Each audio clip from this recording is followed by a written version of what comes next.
प्रिय भक्तगण, राधे राधे। आपका मेरे चैनल में स्वागत है। प्लीज़ यम भक्ति सागर चैनल को सब्सक्राइब और लाइक करें। आज हम बात करेंगे कार्तिक मास की कथा अध्याय 8वें की। पिछले वीडियो में आपने सुना था कार्तिक मास अध्याय कथा के 7वें की। कथा प्रारंभ करने से पहले स्वाभाविक रूप से आप जानते हैं कि हम पहले गणेश भगवान जी को आपको कथा सुनाएंगे। गणेश जी की कथाओं में एक मेढक की और मेढकी की कथा बहुत प्रसिद्ध है। कार्तिक मास में इस कथा को सुनने का विशेष महत्व है। गणेश जी की कथा सुनने बिना कार्तिक स्नान अधूरा माना जाता है। आइए हम सुनते हैं कार्तिक मास में मेढक और मेढकी की कथा। हिंदू धर्म में प्रथम पूजनीय देव गणेश जी की कई धार्मिक कथाएं, इनमें बहुत सी कथाएं पौराणिक हैं तो कुछ लोक प्रचलित भी हैं। आज हम बात मेढक और मेढकी की एक ऐसी लोक कथा के बारे में बतलाने जा रहे हैं। जैसे कार्तिक मास की सहित विभिन्न धार्मिक अवसरों पर कहानी सुनने की परंपरा है। मान्यता है कि इस कथा के बिना कार्तिक मास का जो स्नान ही अधूरा है। इस लोक कथा से सुनने से उस अधूरे कथा को पूरा करेंगे। एक समय एक मेढक और मेढकी का जोड़ा था। इसमें मेढकी हमेशा भगवान विनायक यानी गणेश जी की पूजा अर्चना करती थी। उन्हीं का नाम हर समय जपती रहती थी। यह देखकर मेढक को गुस्सा आता। एक बार उसने गुस्से में मेढकी को कहा, तू पापी है जो हर समय पर पुरुष का नाम लेती रहती है। इस पाप को करना बंद कर।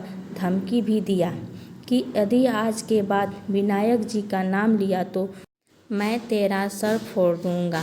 कथा के अनुसार मेढक की इस बात से गणेश जी बहुत नाराज हो जाते हैं। इसके बाद एक दिन राजा की एक दासी आती है और दोनों मेढक मेढकी जिस पानी में रहते थे उस पानी को वह दासी एक पात्र में भर लेती है। वहाँ से वह जाती है और अपने चूल्हे पर चढ़ा देती है उस पात्र को। तभी मेढकी तो भगवान गणेश का नाम लेने से उबलने से बच जाती है और कष्ट मुक्त हो जाती है। लेकिन वही मेढक दर्द से कहराता उठता है और गर्म पानी में भी जब मेढकी को बिना कष्ट से देखता है तो वह उससे इसका कारण पूछता है। वह गणेश जी को ही उसका संकट दूर करने वाला बताती है। मेढक को भी ऐसा ही करने को कहती है। ये सुन जान बचाने के लिए मेढक गणेश जी का नाम लेने लगता है। इससे गणेश जी प्रसन्न हो जाते हैं।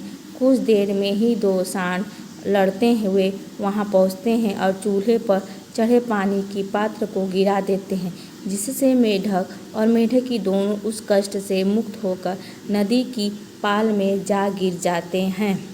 कथा के अंत में सबके साथ यह कहा जाता है, गणेश महाराज जी जिस तरह मेढक और मेढकी का संकट दूर किया वैसे ही हम सबके कष्ट दूर करें। प्रिय भक्त, आपके भी संकट कष्ट दूर करें। गणेश भगवान की जय। भक्तगण, कार्तिक मास में सुने जा रहे गणेश भगवान की ये लोक कथाएं थीं। आइए हम सुनते हैं कार्तिक मास की कथा अध्याय 8वें की। इसमें नारद जी बोले, अब मैं कार्तिक व्रत के उद्यापन का वर्णन करता हूँ, जो सब पापों का नाश करने वाला है। व्रत का पालन करने वाला मनुष्य कार्तिक शुक्ला चतुर्दशी को व्रत के पूर्ति और भगवान विष्णु के प्रीति के लिए उद्यापन करे। तुलसी के ऊपर एक सुंदर मंडप बनवाए, उसे केले के खम्भों से संयुक्त कर के नाना प्रकार के धातुओं से उसकी विचित्र शोभा बढ़ाए। मंडप के चारों ओर दीपक की श्रेणी सुंदर ढंग से सजा कर रखे। उस मंडप में सुंदर बंधनवारों से सुशोभित 4 दरवाजों बनवाए और उन्हें फूलों से तथा चंवर से सुसज्जित करे और द्वारों पर पृथक पृथक मिट्टी के द्वारपाल बनाकर उनकी पूजा करे। उनके नाम इस प्रकार हैं, जय विजय, चंड प्रचंड, नंद सुनंद, कुमुद और कुमुदाच। उन्हें चारों दरवाजों पर 2-2 के क्रम से स्थापित कर भक्ति पूर्वक पूजन करें। तुलसी के जड़ के समीप 4 रंगों से सुशोभित करें। सर्वतोभद्र मंडल बनवावे और उसके ऊपर पूर्ण पत्र तथा पंचरत्न से संयुक्त कलश की स्थापना करें। कलश के ऊपर शंख चक्र गदाधारी भगवान विष्णु का पूजन करें। भक्ति पूर्वक उस तिथि में उपवास करें तथा रात्रि में गीत वाद कीर्तन आदि मंगलमय आयोजनों के साथ जागरण करें। जो भगवान विष्णु के लिए जागरण करते समय भक्ति पूर्वक भगवत संबंधी पदों का गान करते हैं वे सैकड़ों जन्मों की पाप राशि से मुक्त हो जाते हैं। जो मनुष्य भगवान के निमित्त जागरण करके रात्रि भर भगवान का कीर्तन करते हैं उनको असंख्य गोदान का फल मिलता है। जो मनुष्य भगवान की पूर्ति के सामने नित्य गान करते हैं उनके अनेक जन्मों के कतरी पाप नष्ट हो जाते हैं। जो भगवान के सम्मुख बैठकर कीर्तन करते हैं और बंसी आदि बजाकर भगवत भक्त को प्रसन्न करते हैं तथा भक्ति के रात्रि भर जागरण करते हैं उन्हें करोड़ों तीर्थ करने का फल मिलता है। उसके बाद पूर्वमासी में एक सपत्निक ब्राह्मण को निमंत्रित करें, प्रातः स्नान करें और देव पूजन करके वेदी पर अग्नि की स्थापना करें और भगवान की प्रीति के लिए तिल और खीर की आहुति दें। होम के शेष विधि पूरी करके भक्ति पूर्वक ब्राह्मणों का पूजन करें, उन्हें यथाशक्ति दक्षिणा दें, फिर उनसे एक प्रकार की क्षमा प्रार्थना करें। आप सब लोगों को अनुकंपा से मुझ पर भगवान सदैव प्रसन्न रहें। इस व्रत को करने से मेरे 7 जन्मों के किए हुए पाप नष्ट हो जाते हैं और मेरी संतान चिरंजीव हो। इस पूजा के द्वारा मेरी सभी मनोकामना पूर्ण हो। मेरी मृत्यु के पश्चात मुझे अतिशय दुर्लभ विष्णु लोक की प्राप्ति हो। पूजा की समस्त वस्तुओं के साथ गाय भी गुरु को दान में दें। उसके पश्चात घर वालों और मित्रों के साथ स्वयं भोजन करें। भगवान द्वादशी तिथि को शयन से उठे, त्रयोदशी के देवताओं से मिले और चतुर्दशी को सबने उनका दर्शन एवं पूजन किया। इसलिए उस तिथि में भगवान की पूजा करनी चाहिए।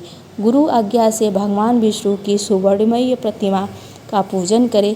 इस पूर्णिमा को पुष्कर तीर्थ की यात्रा श्रेष्ठ मानी गई है। कार्तिक माह में इस विधि का पालन करना चाहिए। ऐसे प्रकार के कार्तिक व्रत का पालन करते हैं वे धन्य पूजनीय हैं, उन्हें उत्तम फल की प्राप्ति होती। जो भगवान विष्णु की भक्ति में तत्पर हो कार्तिक में व्रत पालन करते हैं उनके शरीर में स्थित तब सभी पाप तत्काल नष्ट हो जाते हैं। जो श्रद्धापूर्वक कार्तिक के उद्यापन का महात्म्य सुनता है सुनाता है और भगवान विष्णु का सायुज्य प्राप्त करता है। प्रिय भक्तगण, यह तो कार्तिक मास के 8वें अध्याय की कथा सुनाई। अगर यह कथा आपको अच्छी लगी आगे भी मैं सुनाती रहूँगी, आप सुनते रहिएगा। किसी भी कथा को बीच में छोड़कर मत जाइए। पूरी कथा सुनने से आपके सब पाप दूर होंगे, पापों से मुक्ति मिलेगा और आपका जीवन मंगलमय होगा। प्रिय भक्तगण, कथा कैसी लगी कमेंट में कीजिए। राधे राधे।